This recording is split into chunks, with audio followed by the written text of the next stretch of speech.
Rocky Top Insider instant reaction to Tennessee baseball's 6-1 win over North Carolina here on Sunday night in Omaha at Charles Schwab Field. The Vols are 2-0 in Omaha for the first time in program history, and also the first time they've won multiple games in the College World Series since 2001. Ryan, the Vols roll tonight. Yeah, after so much drama on Friday night against Florida State, not much drama tonight. A pretty routine win, and I think what's the most encouraging thing about a routine win for Tennessee is what they got from their pitching staff tonight. We talked about it after Friday. They used a lot of arms in that game. They were pretty taxed out in their pitching staff, but Drew Beam did what we said he needed to do, which was give him 5 good innings. Kirby Cannell, I thought, had given the stakes, one of the better outings of his entire Tennessee career. And then Nate Snead, after throwing, I guess it was 29 pitches on Friday night, comes back in, and I don't know how many throws, 20 plus, to shut the door in the final 2 innings. So the pitching to me is kind of what stood out, partnered with the defense that was really good behind him. Yeah, really outside of that 5th inning from Beam, which was a little rocky, was able to get out of a jam there with back-to-back strikeouts. But outside of that, Tennessee was just really hyper-efficient. Their pitchers were anyways. Talk about Cannell, 2 innings, 22 pitches. Snead, 2 innings, 27 pitches. Both, all 4 innings scoreless from those 2 relievers. And then Beam, those first 3 innings, only 21 pitches, really cruised through 4, and it was back to, the Drew Beam you're typically used to seeing. Yeah, and kind of on that note, the 3rd inning, he threw 5 pitches, and he struck somebody out. Yeah. So he got 2 outs on 1 pitch, and then a 3-pitch strikeout.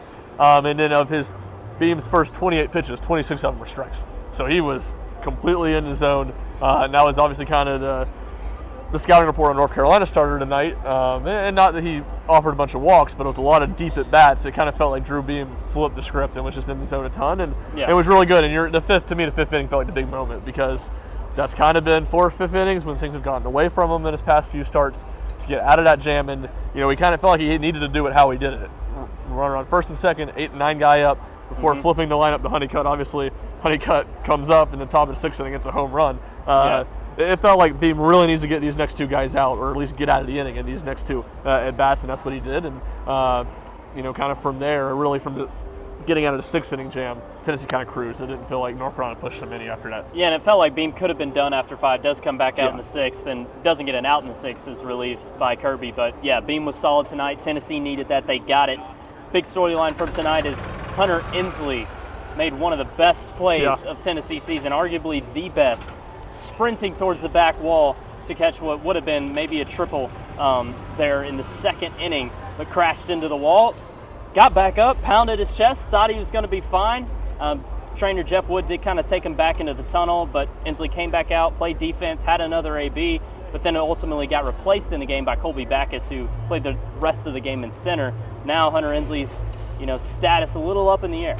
Yeah, it is, and it seems day to day, or very much questionable going forward. And we haven't really gotten an official word. Hunter, after the game, called it a lower body injury. Tony said he thought it was his hip, but not totally sure. Yeah, from the looks of it, from where we were at, it looked like he was grabbing his right hamstring up there. But like we said, there's no official word here. Yeah, so we'll see what happens. And the way both Hunter and Tony Vitello talked about it after the game was kind of like, just kind of realized not moving around great.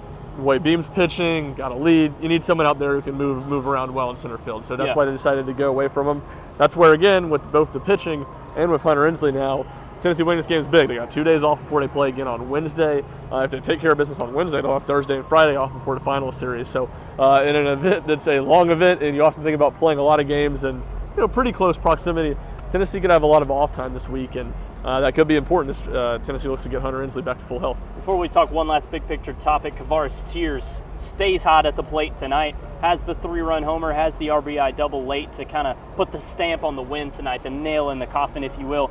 KT's raking, and he's producing big time in the 6-hole for Tennessee. Yeah, he's swinging the bat really, really well. Now 2 home runs, a triple, and a double in the first 2 games at the College World Series.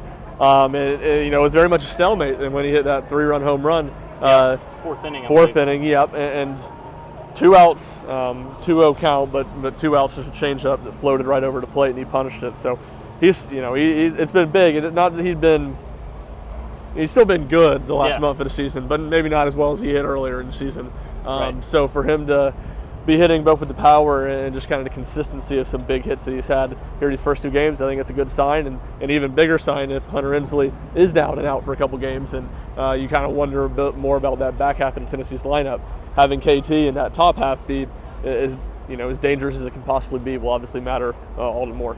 Reese Chapman, also shout out to him for hitting a solo homer, 400 plus feet, 113 off the bat, absolute nuke to right field, I believe. Yeah. For Reese. So, there's some power for Tennessee tonight, but mostly it was a routine 6-1 win. Not any really big storylines outside of Ensley and Beam's bounce back. But Ryan, Tennessee 2-0 in Omaha, as I mentioned at the top of this thing. 27 of the last 33 national champions started 2-0 in the College World Series. Tennessee's 1 win away from the College World Series finals.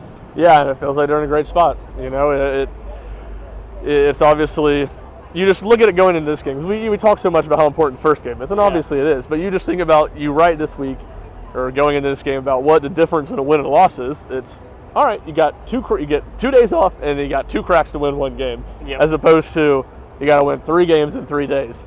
I mean, that's pretty daunting. And obviously, when North Carolina and Florida State could do it, they're capable of doing it. It's not impossible, but Tennessee sits in a good spot. And after a first game where it was so big that they got the win, but they taxed so much of their pitching, now just like I talked a minute ago, they're going to be able to be rested, and they're going to have their arms ready to roll. And it feels like Tennessee's in an absolutely great spot. And then obviously tomorrow night, big SEC game on the other side of the bracket between Kentucky and A&M. It's one of those teams we'll look to try to get in the same spot as Tennessee. Yeah, it really feels like Tennessee can throw the kitchen sink at whoever they play on Wednesday. You'll have Sechrist, Combs, Kazi, a lot of good arms ready to roll. Probably Snead too. Kirby too. Probably the entire Certainly bullpen. Kirby. Yeah, Kirby, he'll do it anyway. If it wanted, you almost kind of wish Tennessee could make it to the College World Series final, playing as many games as possible. Because it feels like Kirby Cannell could set the College World Series record for most appearances. It feels like every game Tennessee play. He can pitch in every game. Kirby's going to come out there. I don't know. He might face one batter. He might, like tonight, get 2 innings. Kirby's going to be out there at some point. I imagine that'll be the case, however it shakes out on Wednesday. Tennessee 6, North Carolina 1 Sunday night here in Omaha. The Vols advanced to the finals in their own bracket. As I mentioned, 1 win away from the College World Series finals. For Ryan Schumpert, I'm Jack Foster. We'll see you next time.